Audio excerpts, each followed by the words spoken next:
Welcome to the TIMFD podcast. Today is my favorite day is about appreciating every day as it comes, no matter what life throws at us.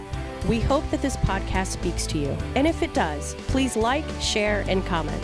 Now let's find out why today is our favorite day this week. Hi everybody, today is my favorite day. This is Sam, Dave, and we're hoping that you guys are having a good day. But today we're going to be talking about something that is kind of difficult. It is. It can be. Yeah. And so what we're looking at here is, what is it? What we're looking at? Sorry. I need healing. Yes, but go ahead. That's what we're looking. Yeah, right. We're talking about healing. And why? Let's start over again. What's that? All right, good. We're going to keep going here. Yep. Because I didn't know what we were talking about at first. And that's okay. But here we go. So we're basically talking about why don't we see the healing we want in our lives, right? So why don't we see that? And Sam, you have an acrostic that you use, healing, a 7-point acrostic that I think would be useful for us. And so could you kind of go through that process and then we could kind of talk about how it works with different parts of our lives? So for me, healing is my word of the year for 2023. That's right. I remember you saying that. And so there's more than one reason why that's a sermon that's great. you I love that. sent to me. Yeah. But 2022 was not a great year for me. 2023 is starting off a lot better. But in healing, I was looking at what do I need to change? What do I need to do to accept the healing that God has given me? Okay. Now, is some of the healing complete? No, not yet. So the answer there to that prayer is to wait, right? But the first thing, the H is heart healthy habits. So I had heart issues last year. Okay. And that's eating right. This body is supposed to be a temple.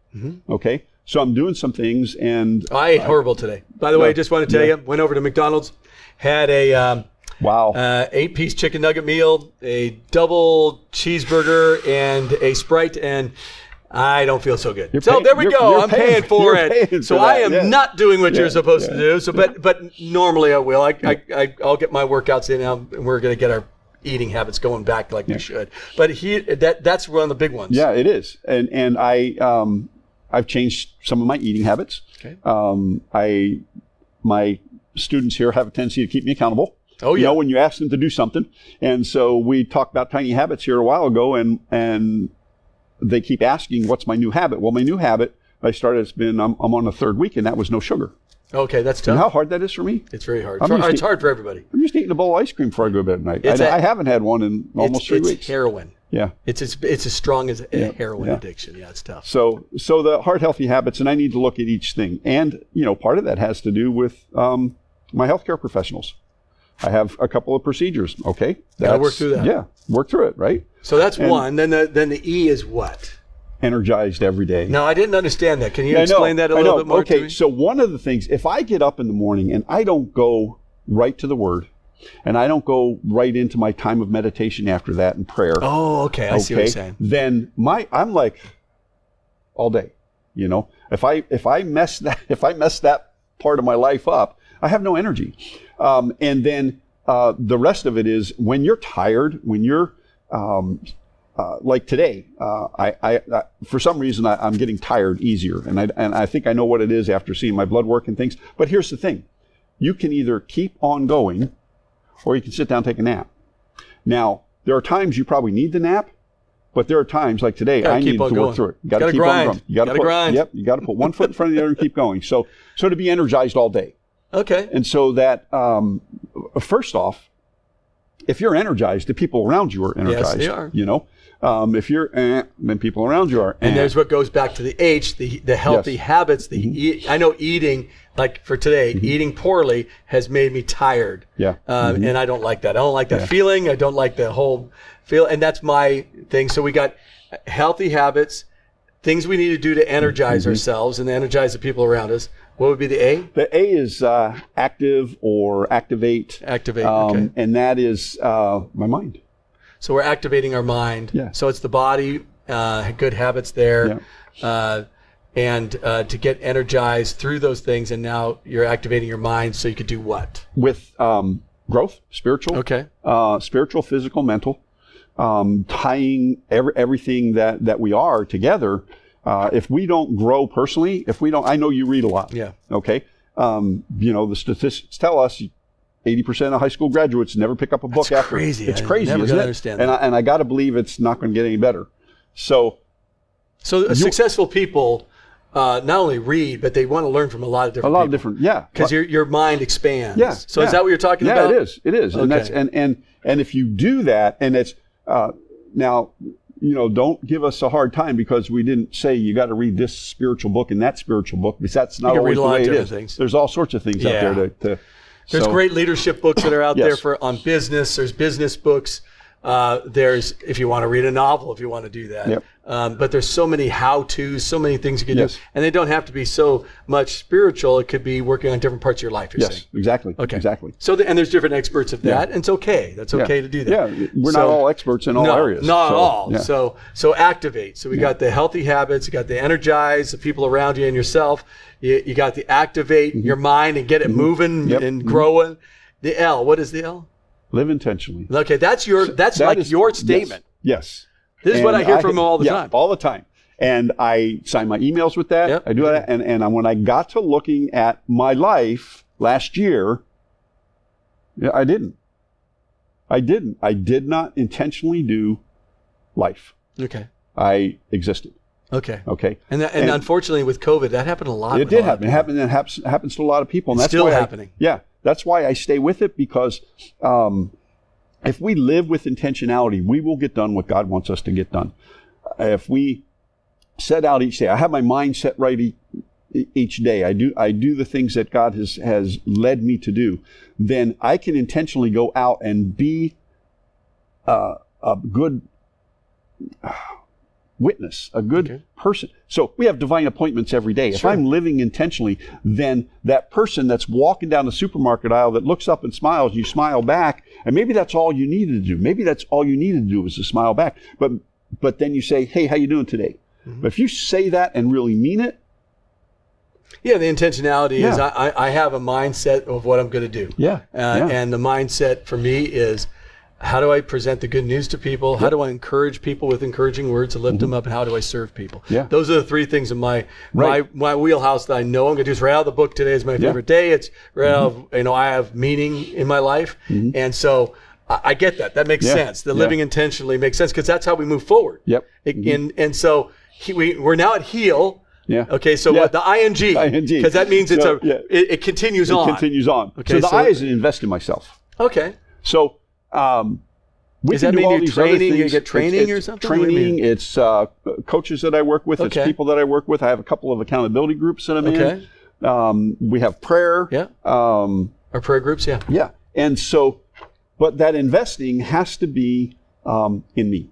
Okay. Because if we don't take care of ourselves, can't really take care of anybody else. If we don't have self-care, we can't take care of anybody else. And I'm not saying that, don't get the codependent and the people-pleasing thing in there. I'm saying we can't be there, and we can't be a strength for somebody if we're weakened. Would you say that this is kind of like when you're in an airplane and the oxygen masks drop off, and you put it on yourself first before you start helping and doing that? That's exactly it. You basically are saying, I am going to make sure I'm investing so I can be alive to help other people as I do this. Now I'm putting it on them. I'm helping other folks along the way. So for us, it's talking about investing in myself. Yes. So you're talking, if you're a business owner, investing on how you make your business better, how do you work with other coaches or mentors, books that you read out there, maybe seminars. Is that what you're kind of talking about? Yeah, that kind of stuff for me, And so I limit the number of live events that I'll go to in a year,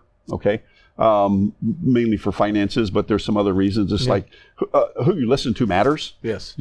And so I look at folks and I see some that I've been listening to that they're kind of going a path I really don't want, or their company is going a path that leads me to believe they're no longer in charge. Got it. They may be president, CEO, whatever, but their there's a board that's moving. There's a board that's moving, and it's moving in a different direction. And it doesn't get down to the what the main vision was. Doesn't get down to the rank and file. And we know that in church, if we don't if we don't cast a vision, it doesn't work. It doesn't work. So you're investing in yourself to be someone that can be a better leader, that can build into other people, make a legacy, if you will. Right, exactly, and you're exactly right. And if I don't do that, the people who are going to hold me accountable first, well, family, but they're over there in that student building. With the kids, because they're going to know, hey, you didn't prepare that lesson, you winged it or whatever, and you can't do that. Yeah, so we're investing in ourselves to be in a better place to invest in other people. To invest in others. So the end, what's the end?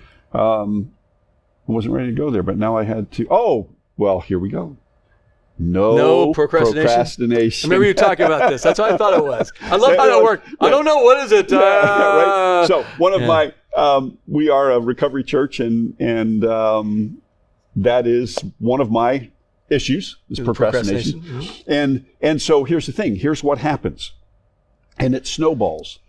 If I don't do what I need to do in the morning, and I decide, maybe I'll take a nap. Well, I have this thing I really should do over here, but I put that off, so I take the nap. So, when I get up, I'll feel better and everything else, right? Right. And so you just put it off. And those of us who struggle with procrastination know that that's what we do.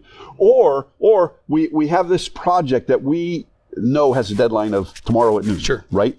And but there's this little thing over here. I could do this, and then I could get 3 or 4 things done because we don't want to get that done. Yeah, no, right? That doesn't work either. And it doesn't. And we know it, but we still it's easy do to it's easy to fall into that. So you're saying a healing process would be, I got to eliminate procrastination out of my mindset. Yeah, it has to. It has to go away. You have to be able to. So get it done, basically. Get it done, is what it boils down just to. go do it. The Nike sign, do it. Just go do it. So, you got that. So we have this intentionality, this live intentional kind of idea, investing in ourselves, no procrastination whatsoever. When it does happen, we need to be aware of it, so we don't let that continue on to slow the whole process down. Because if we're procrastinating, we may not go and do the healthy habits that you were talking about at the beginning. Exactly. Yeah, exactly. You're right. Yeah. That just makes sense. The reason why I ate McDonald's today is because yesterday we came back from a football game. It was around 7:00. We were pretty beat. It was a spring championship game. Our grandson lost. His team lost, but that was okay. They got to the championships. But I was tired, and I was gonna go. Okay, I'll just go to the store, get some food to prepare a meal. And I just went. No, I went telling him, nope, I'll wait till tomorrow, which I'm going to be doing. I have the list in my pocket. And all there you go. But I procrastinated, so then I didn't have a lunch. So I ate McDonald's, and now I feel horrible. Okay, it's just my body. I'm not saying anything horrible about McDonald's. No. But what I'm saying is that my body cannot eat that food. Not with after cancer and all this stuff. So it's just bad for me. So we got this no procrastination thing, which can hit us in stuff like this. Simple little things like, oh gosh, I just ate here because I was too lazy to go do that. Right. But we're talking about bigger things, but I hear what you're saying. Yeah. And then the G. God-centric. God-centric. Can you explain that? Gaze at God all the time. Glance at the issues. Everything needs to revolve around His will and His purpose for my life. And some people get purpose really confused. Well, my purpose is to run this big corporation. No, your purpose is to serve God first. And until business people who are Christians, because there's a difference between being a Christian businessman and a business person who is Christian. Okay, you stop and think about it. But the purpose of their business and the purpose is not to serve God first. It's not to do His will first. It's to, I have to earn an income. I got all these employees to, I got boom, boom, boom, responsibilities. But the responsibility is first to God. And, we're human. We get into a crisis mode at home. You know what I'm going through there. And so where's the God focus in that? And this is I will say that, even through the situation we talked about earlier, without going into detail, I now know where my granddaughter stands. Or my niece, where she stands and her knowledge of salvation and Jesus Christ. And so that was eye-opening for me. because we hadn't had that conversation before. And so now that opens up a whole new realm. Now, if I hadn't been open to that, if I had just been upset about the situation and upset about the other person, I would have never listened to her, And so God has to be to the center of all that. And hey, look, the situation is not the best. And I struggle. I struggle with keeping God, the situation at home. Oh, okay, home situation. Go back to the explanation.